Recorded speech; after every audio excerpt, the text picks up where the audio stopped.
नमस्कार, बहुत स्वागत है आपका। सीधे रुक करेंगे, गृह मंत्री अमित शाह क्या कुछ कह रहे हैं, सुनते हैं। नतमस्तक होकर श्रद्धांजलि दे पाए, इस प्रकार की व्यवस्था करने का काम किया है। मैं पूरे देश की ओर से प्रधानमंत्री जी को ये दोनों फैसलों के लिए मन से बहुत बहुत धन्यवाद और साधुवाद देना चाहता हूं।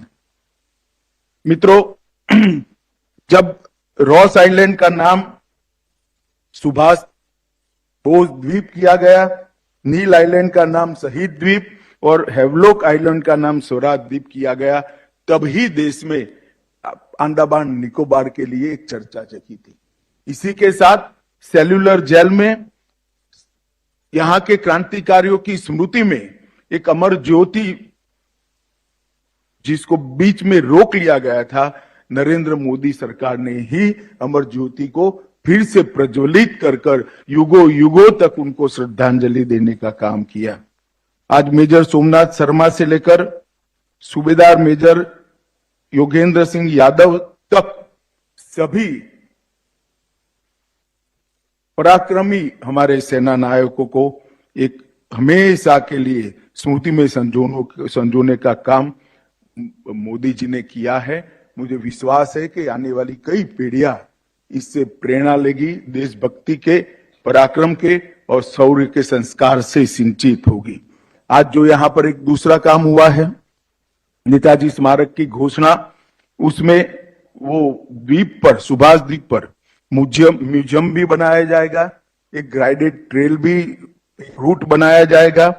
पोर्ट ब्लेयर और इस द्वीप के बीच में समुद्र की लहरों का आनंद पर्यटक ले पाए, इसलिए रोपवे भी बनाया जाएगा। लेजर और लाइट एंड साउंड शो भी बनाए जाएंगे और अम्यूजमेंट पार्क और खाने पीने की व्यवस्थाएं भी की जाएगी। ये स्मारक को एक ऐसा स्मारक बनाने का भारत सरकार का प्रयास है जिससे सुभाष बाबू के पराक्रम को आने वाले कई सालों तक, कई पीढ़ियां इससे संस्कार ले सके, इससे प्रेरणा ले सके। मैं आज इतना ही कहना चाहता हूं कि मोदी जी की सरकार बनने के बाद 2015 से सेना के लिए ढेर सारे कदम उठाए गए। वन रैंक वन पेंशन का मसला हल किया गया। सेना के एडमिनिस्ट्रेटिव स्ट्रक्चर में ऐतिहासिक परिवर्तन किए गए।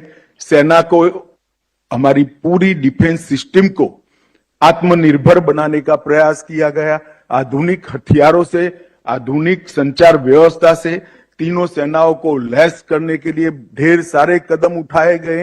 ये सारे कदम एक और है, और आज 21 परमवीर चक्र को सम्मानित करने का कदम एक और है। इतना महत्व इस कार्यक्रम का है, और आज प्रधानमंत्री जी स्वयं हम सब के बीच में ऑनलाइन उपस्थित है। तब मैं ज्यादा बात करना नहीं चाहता, मैं इतना ही कहता हूं कि ये दोनों घटना जो आज यहाँ पर आकार ले रही है, शुरू हो रही है, वो दोनों घटनाओं से युगों युगों तक भारत की युवा पीढ़ी को देशभक्ति, शौर्य, पराक्रम का संदेश भी मिलेगा और संस्कार भी मिलेंगे। मैं फिर से गृह मंत्रालय की ओर से, समग्र देश की ओर से प्रधानमंत्री जी का धन्यवाद कर मेरी बात को समाप्त करता हूं। वंदे मातरम।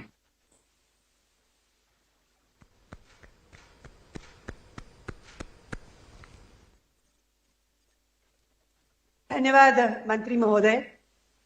परमवीरों को नमन किया जा रहा है, जहां परमवीरों का सम्मान अंडमान और निकोबार द्वीप समूह के किस सबसे बड़े अनाथ द्वीपों का नामकरण किया जा रहा है। अनंत काल तक स्मरण हो। हमारे प्रधानमंत्री जी की हर समय यही चेष्टा